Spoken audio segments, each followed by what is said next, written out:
Antes de empezar el video, me gustaría invitarte a que hagas clic en la campana de notificación de mi canal. Esta te avisará cuando suba contenido nuevo. Sé el primero en verlo. Gracias.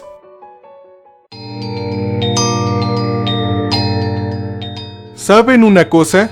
Nunca entendí la expresión pobre como un ratón de iglesia. La iglesia en la que crecí era una catedral moderna llena de proyectores, altavoces gigantes y asientos escalonados. El dinero fluía en ese lugar tan abundantemente como el agua de una fuente. Y cualquier ratón que viviera allí seguramente sería más gordo, limpio y elegante que un político. Profundamente religiosa. Era un término que entendía, pero describía inadecuadamente a mi familia. Su fanatismo era tan profundo que incluso los autoproclamados profundamente religiosos pensaban que nosotros éramos extraños. El suéter de mi madre siempre estaba adornado con cruces y artículos religiosos. Su Biblia nunca estaba lejos de su mano. Ella tenía la misión diaria de visitar a las personas con su enorme sombrero de flores falsas, y preguntando a cada una de ellas si conocían a Jesús y si iban a la iglesia, lo que significa, por supuesto, nuestra devoción a Dios. Mi padre, por el contrario, era un hombre ascético, un hombre que trataba de purificar su espíritu negando los placeres materiales. Usualmente vestía pantalones negros, zapatos de charol y una camisa blanca. Con las mejillas hundidas y los ojos huecos, era uno de esos hombres que parecían siempre felices por la promesa del cielo. Y por otro lado, el miedo al infierno quemaba alrededor de su alma como una caldera caliente.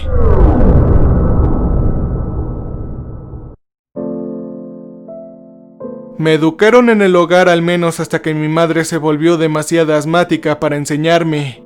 La mayor parte de sus días estuvo conectada al oxígeno para asegurarse de que la extensión de su pecho continuara subiendo y bajando. Enviarme a la escuela la preocupaba. Había mantenido mi alma tan pura durante tanto tiempo, solo para que finalmente corriera el riesgo de ser corrompida por la maldad del mundo entero. A los 9 años tenía mi cabello trenzado muy apretado y un uniforme tan rígido como las camisas de mi padre. Me senté en el auto y me llevaron a la escuela local mientras mi padre me contaba sobre los terribles y voraces males de los niños para despojarme de mi alma. Sus advertencias se quedaron cortas y rápidamente me enamoré de la escuela, incluidas las otras chicas e incluso algunos de los chicos. Pero lo peor de todo para mis padres, el ardor religioso que habían intentado inculcarme toda mi vida fue rápidamente reemplazado por un deseo de saber cómo funcionaba el mundo, más allá de la parábola y la predicación. Es así que me enamoré de las ciencias. Los niños inteligentes saben cómo tratar a sus padres, e incluso los maestros más inteligentes aprenden a confiar en estos chicos. En cambio, para mí, los informes de mi escuela decían que yo era una chica poco notable, pero sí lo suficientemente promedio como para complacer a mis padres. Sin embargo, fuera de los rígidos marcadores escolares, me gané una reputación como una de las mentes más brillantes entre los chicos. Los hechos cayeron en mi mente como redes de información interconectadas, descubriendo secretos científicos más rápido de lo que se me podría enseñar. Sabiendo que mis padres lo desaprobarían si me demoraba en las bibliotecas, aprendí a leer a un ritmo vertiginoso para poder absorber la mayor cantidad de conocimiento lo más rápido posible. Pronto estaba devorando libros enteros a la hora del almuerzo, guardando sus deliciosos hechos en la memoria, incluso mientras me arrodillaba junto a mi cama en oración.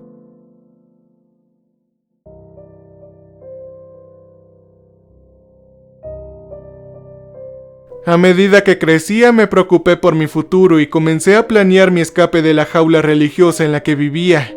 Solo prometiendo dar la mayor parte de mis ganancias a la iglesia se me permitió obtener un trabajo después de la escuela. Pero como mesera era una buena opción. Algunas de las propinas eran muy buenas y fáciles de ocultar, así que lentamente acumulé una pequeña cantidad de ahorros.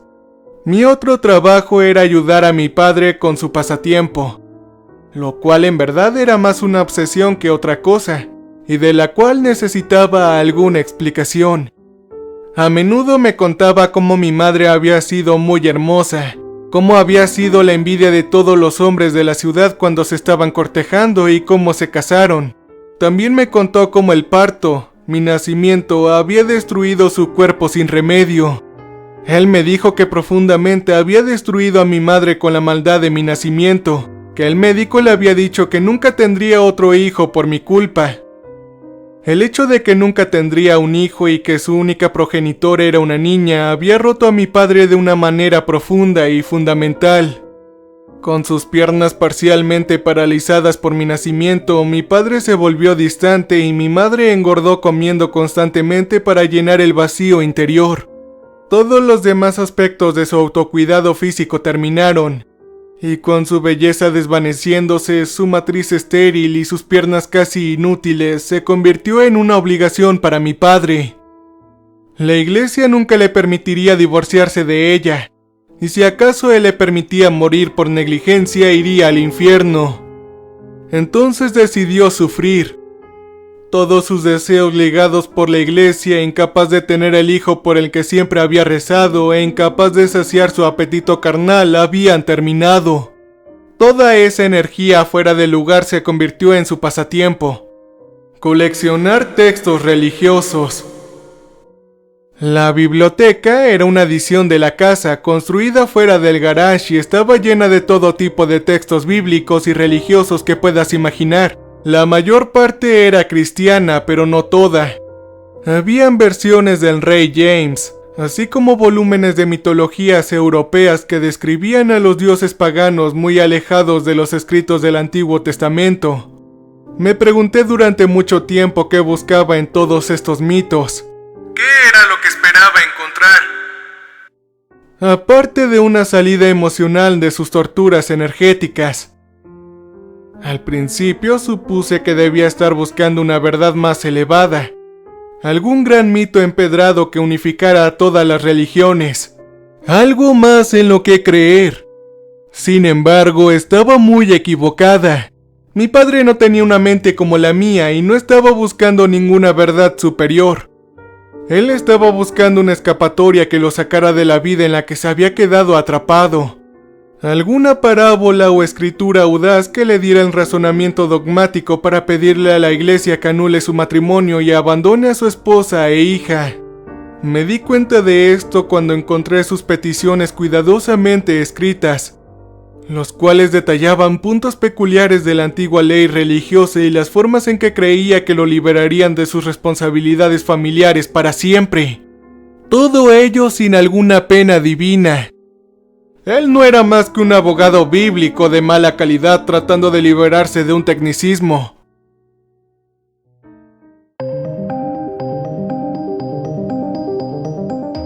Pero mientras él arrancaba y trabajaba a través de historias didácticas y estrofas de las escrituras, su hija también estaba leyendo, consumiendo todo a través de sus textos recopilados, encontrando pequeños fragmentos de verdad aquí y por allá, y pequeñas pistas y consejos sobre algo bastante diferente: el desarrollo de la ciencia.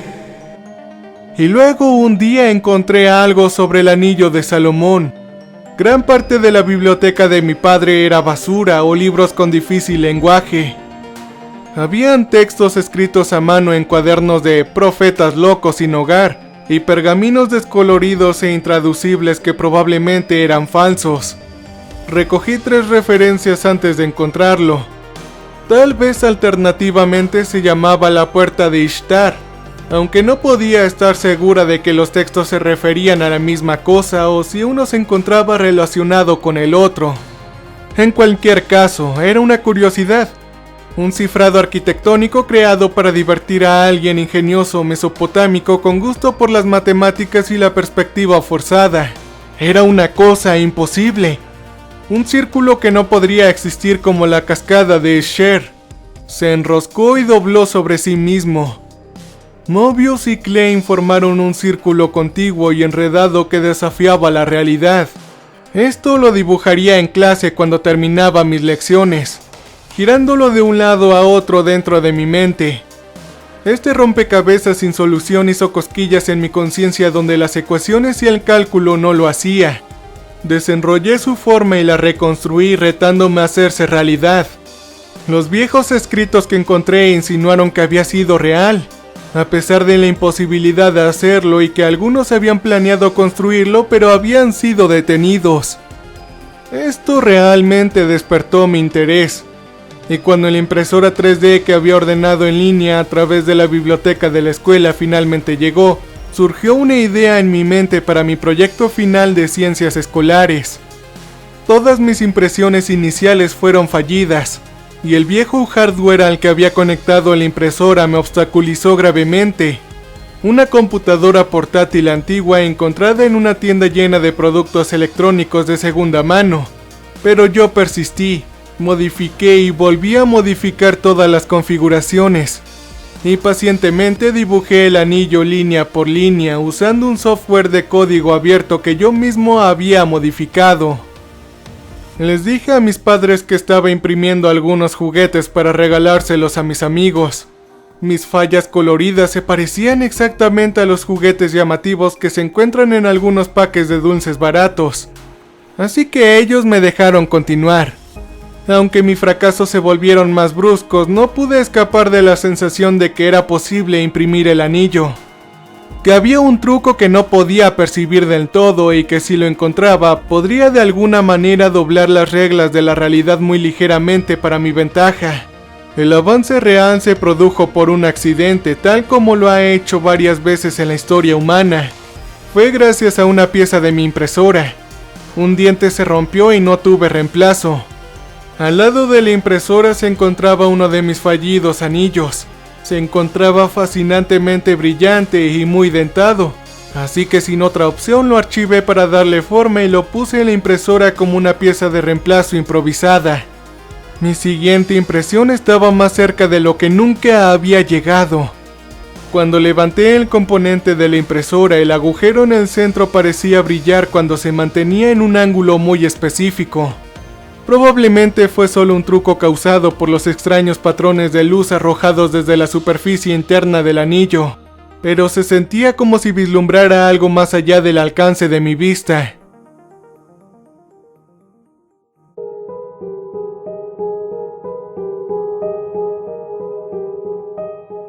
La actualización de la impresora con engranajes con anillos fue un proceso largo y tortuoso de prueba y error de impresión y reimpresión. Y cuando no estaba trabajando en mi proyecto de impresora, tenía comida interminable para transportar y montones de platos para trabajar. Todas mis ganancias sobrantes se gastaron en la impresora, pero al final lo logré. La impresora ahora se parecía al proyecto peculiar de un chico aficionado como una colección de Legos o Funkos. Ya no imprimiría nada normal, a menos que haya intentado imprimir anillos. Además, el software ya no parecía a nada de lo que había sido originalmente. Había agregado CLUD sobre CLUD, convirtiéndola en una especie de código babilónico único. La impresión final tardó solo unas pocas horas. Pero mientras veía la impresora sonar, los dientes ligeramente distorsionados espacialmente lograron exactamente lo que esperaba. El anillo apenas había enfriado cuando lo agarré, admirando cada detalle perfecto e imposible por solo un momento antes de girarlo para mirar a través del agujero. Mientras lo hacía, mi agarre se apretó y mi pupila brilló. La luz brillante emanaba desde el centro. Bajé el anillo rápidamente e imágenes de todo tipo me llenaron la cabeza. De repente, no sabía si tenía miedo o si solo quería saborear el momento. Aquí es donde cometí mi error más crítico y crucial. En mi afán de compartir mi éxito con alguien, cualquiera que fuera, agarré el anillo con fuerza en mi puño y corrí hacia mi madre para mostrárselo. Y juntas descubrimos una vida en él. Sosteniendo el anillo frente a su ojo, jadeó de emoción mientras lo miraba. Hacia otro mundo. Vio hileras de hierba esmeralda brillante salpicada entre árboles completamente perfectos, a través de los cuales fluían arroyos cristalinos. El agua pura arrojaba brillos de luz como una joya. Sabía lo que sentía cuando miraba este paraíso sobrenatural, porque en mi breve vistazo también lo había sentido. Se sentía como un profundo dolor de anhelo, como si estuviera mirando una casa que siempre había querido pero que nunca realmente existiría. ¡El cielo!, susurró mi madre dentro de su máscara de oxígeno. Sus labios carnosos y descoloridos temblaban mientras lo decía. Uno de los muchos grandes fracasos de mi madre fue su incapacidad para guardar un secreto. Le hice jurar en su Biblia favorita que no le diría a mi padre sobre el anillo. Pero por supuesto ella se lo contó de todas maneras. Esa noche entró en el taller de mi pequeño dormitorio y me encontró sentada en medio de toda la basura de mi viaje científico, junto con las piezas creadas y el andamio roto de miles de proyectos de impresoras. Él no me pidió el anillo. Simplemente extendió su pálida, esquelética y suplicante palma hacia arriba, y me miró con fervor en los ojos como si hubiera descubierto un nuevo alijo de garabatos escriturales. Pensé brevemente en mentir, diciéndole que había roto el anillo o lo había tirado, pero aún así él lo pediría. Él me obligaría a buscar en la basura para encontrarlo, incluso si me tomara horas o días. Los odié a ambos intensamente en ese momento, con una especie de ira religiosa justa en el que había visto exhibido por los predicadores de la iglesia cuando se quejaban de los homosexuales o temas delicados. Por un segundo, solo por un segundo, la ira ardió tanto que sentí que podría arrebatarle la vida a mi padre por quitarme el mayor logro de mi corta vida.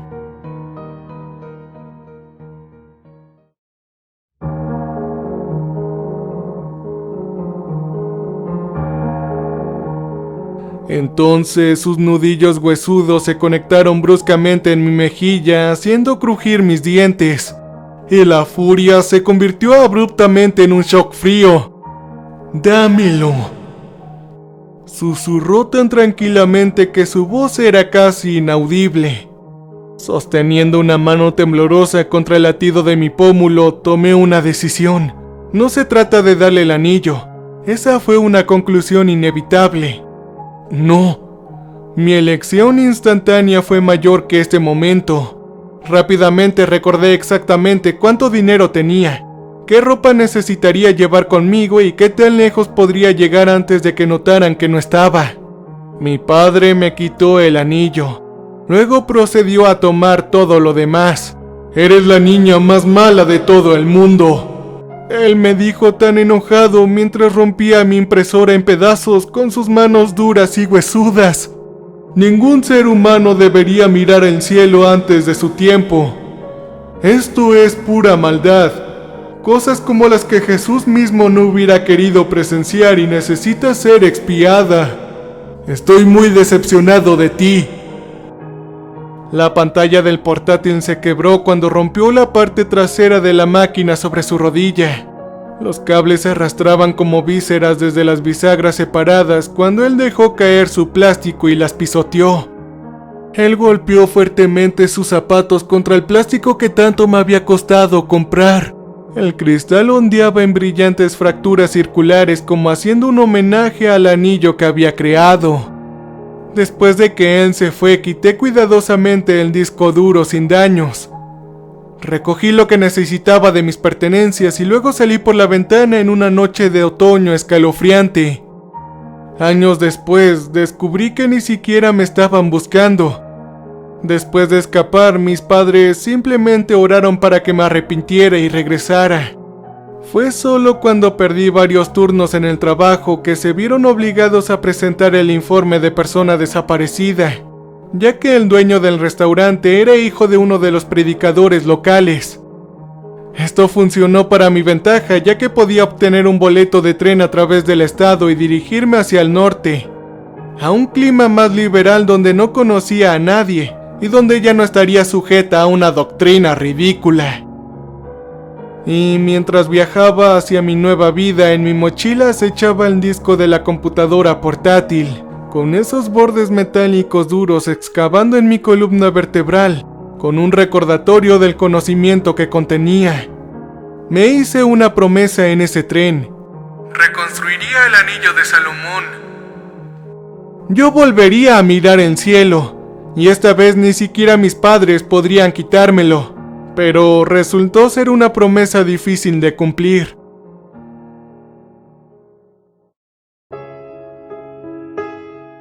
El primer año sin hogar no fue lo que esperaba.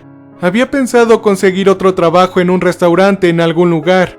Luego tendría el dinero para alquilar una habitación y comprar otra impresora. Pero nadie quería contratar a una fugitiva de 16 años con moretones en la cara. O incluso después de que los golpes se habían desvanecido por mucho tiempo. Así es como fui adoctrinada involuntariamente en dos de las tradiciones menos célebres: pobreza y falta de vivienda. Vendía el disco duro a un mercado de pulgas para comer algo 6 semanas después de mi fuga. Sabía que podía recrear el software.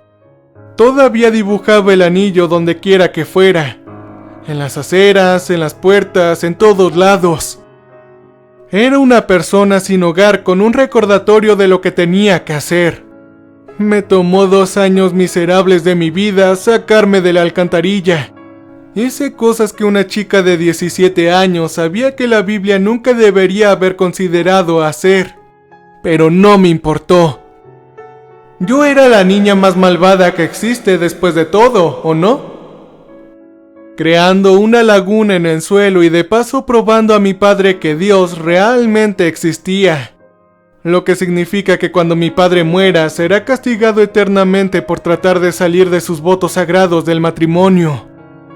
Cuando por fin tuve el dinero que necesitaba, volví a mudarme de estado. Encontré un trabajo de administración en una fábrica de plásticos. Asistí a la escuela nocturna. Terminé irregularmente las clases que me había perdido después de que me escapé. Luego me postulé a un colegio comunitario y luego fui transferida a una universidad. Luego me postulé a un colegio comunitario y luego fui transferida a una universidad. Después del primer rechazo solicité 2 más y finalmente fui aceptada. Y así fue como me mudaba de estado a estado. Era un mundo nuevo en el ámbito académico y crecí como si nunca hubiera creído posible. Me saturé de conocimiento viviendo una doble vida donde limpiaba hoteles y me gritaban por hamburguesas en la noche. Luego me presentaba como la mejor estudiante de mi clase durante el día, vistiendo mi camisa y pantalones limpios, zapatos lustrados y una trenza decente. La beca no debería haber sido una sorpresa, pero se me ofreció un lugar como asistente de enseñanza y luego como tutor de tiempo completo. De repente el dinero ya no era un problema, y la mayor parte de las horas que pasaba trabajando duro podían utilizarse para resucitar mi antiguo proyecto. Al principio fue difícil volver a pensar en esa vieja forma. Ojalá hubiera tenido mi disco duro con mis notas antiguas y el software modificado. Pero cuando entré en mi mente en esas viejas avenidas e intenté ignorar el trauma de mi educación, el anillo comenzó a tomar forma nuevamente. Y ahora con los recursos para mí pude mejorarlo inconmensurablemente. Sondeé cada permutación de su diseño intentando descifrar sus acertijos. Me llevó otros 2 años llevar a cabo mis planes. 7 años después de haberme escapado de casa, envié una carta a mis padres invitándolos a visitarme donde trabajaba, en un laboratorio financiado con fondos privados en California, y conteniendo la promesa de las recompensas financieras y espirituales que sentía que les debía. Me gustaba imaginar su viaje por el país. Todavía poseían el casi impecable auto de mi padre. Me imagino a mi madre jadeando en el asiento reclinable del pasajero. En lugar de niños amarrados en el asiento trasero, estarían sus tanques de oxígeno que vibraban.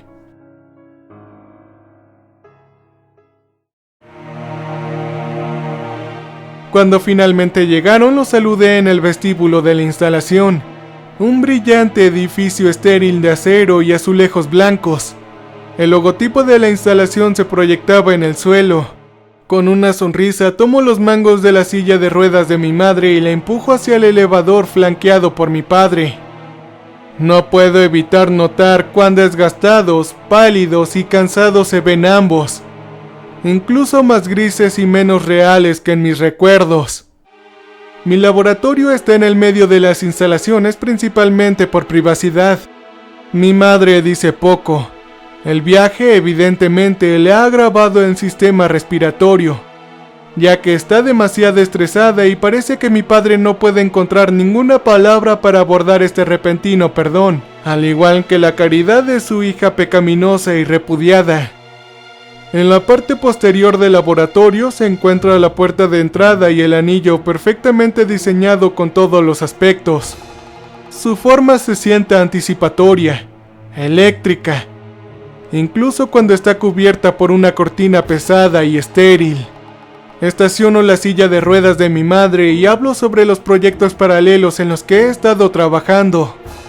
Investigué sobre la impresión 3D de casas enteras, e incluso estructuras más grandes.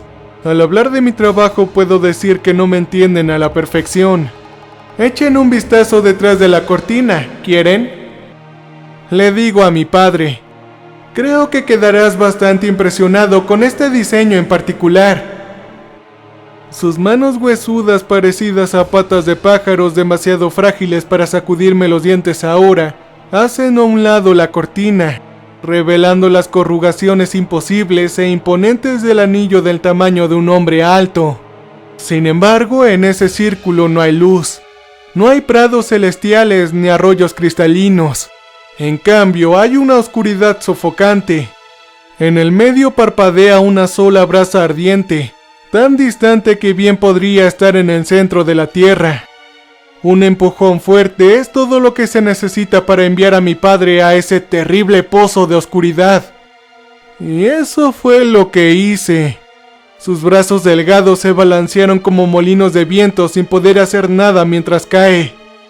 Su aullido de horror es silenciado mientras los lejanos fuegos se alzan para encontrarlo. Mi madre gime y balbucea mientras agarro su silla de ruedas nuevamente, empujándola hacia mí. Sus manos pálidas y arrugadas revolotean sin llegar a golpearme mientras la llevo inexorablemente más cerca de la condenación. El diseño original fue creado en Babel. Le explico acercándonos cada vez más al portal. Esta puerta se llama Ishtar. La torre de la leyenda bíblica no fue diseñada para alcanzar el cielo físicamente. En cambio, creo que la Torre de Babel era una especie de universidad, donde los científicos tenían la intención de encontrar una solución espacial al problema de ascender al cielo. Estamos al borde del anillo ahora y su respiración aumenta con un rostro asustado. Pero, como en todos los objetos matemáticos, la puerta puede invertirse para producir el efecto contrario. Y madre, solo hay una manera de llegar al cielo. Algún día encontraré la forma.